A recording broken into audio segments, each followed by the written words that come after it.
Okay, today I had a special guest. His name is Chanti. Yeah, from Thailand and based in Australia. And he's a current ATP ranker. So I would like to do some question about ATP tour and how to get into futures for younger generation and also for me. At first, when did you get into ATP tours? I played futures actually. I was about 18, 19. 18, 19. Came out after high school. Yeah, and started playing futures, qualifying, and then kept playing through. And then COVID hit, so it was 2 years off. And then trying to come back, trying to get up the rankings now. Yeah.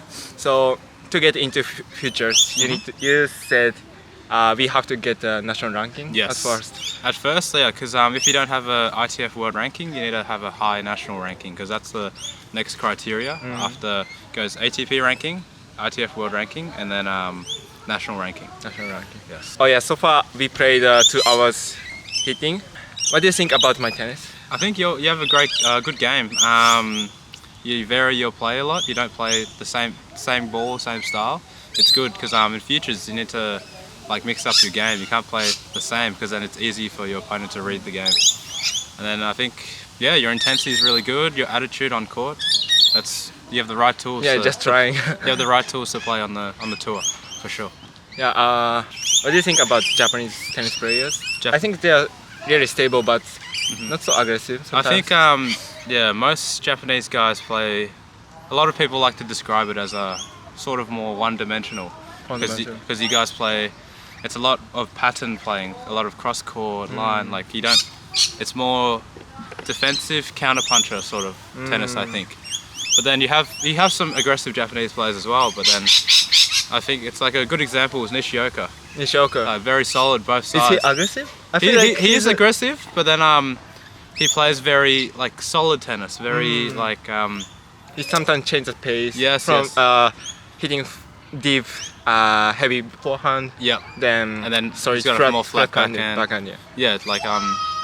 And then you have guys like Nishikori, who was super aggressive, and then clean ball striker.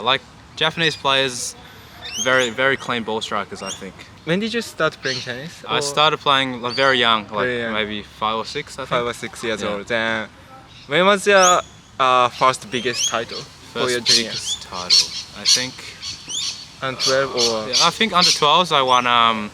It's like a Victorian grass court championships, which is pretty big here, and it's kind of state level. Yeah, state level, and then nationals I made semi-finals, 12s, 14s, 16s, and then I won my biggest achievement was winning ITF Futures doubles when I was about 20, I think. 20. With my. So it was 5 years old. 5 years ago. Yeah, about 5 years ago. Oh, actually no, 21. About 4 years ago, I think. 4 years ago. Yeah. Wow. So.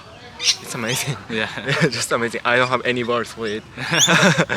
Do you have any advice for young generation who want to be a professional player? I think the main thing is to bring a good attitude every day. If you bring a bad attitude to practice and then you're still practicing, sometimes it doesn't help your tennis. It makes it worse, and then it becomes habit. Then you're in matches, and then sometimes you feel off that day, and then you're like, oh, I don't care. But if you're always switched on and focused, that's going to come into your matches. I think the mind is huge in tennis. The mind. Mind, your physical stuff. You got to take care of your body. That's one of the big things.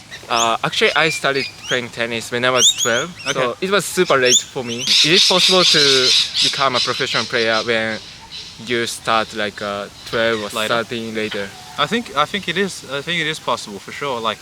The way you played, it doesn't seem like you started when you were 12. But if you do the work and have a good attitude, you can, for sure. Yeah, thank you. What do you think about fitness training for tennis? Fitness is very very high in tennis. You have to be strong in your legs, your upper body. Your diet has to be good. Your body. The worst thing is when you're playing well and your body lets you down. So you got to make sure you take care of your body and you do the right things with your cardio, endurance, speed, agility, strength, everything. Flexibility is huge. I think that's one that's not practiced enough. Oh yeah, like a Novak Djokovic. Like Novak Djokovic, you look at his flexibility. He doesn't really get injured a lot, you know. Yeah. And other players get injured because they don't take care of that part of their game as much. But yeah, recovery and flexibility is so big, I think. Thank you. I need to put more energy for fitness for myself. Yeah. Yeah, thanks for today's practice and also this interview. No worries. Yeah, thanks. Thank you All so good. much. No worries, Takuma. Yeah. Good luck. Thank Cheers. you. Thank you.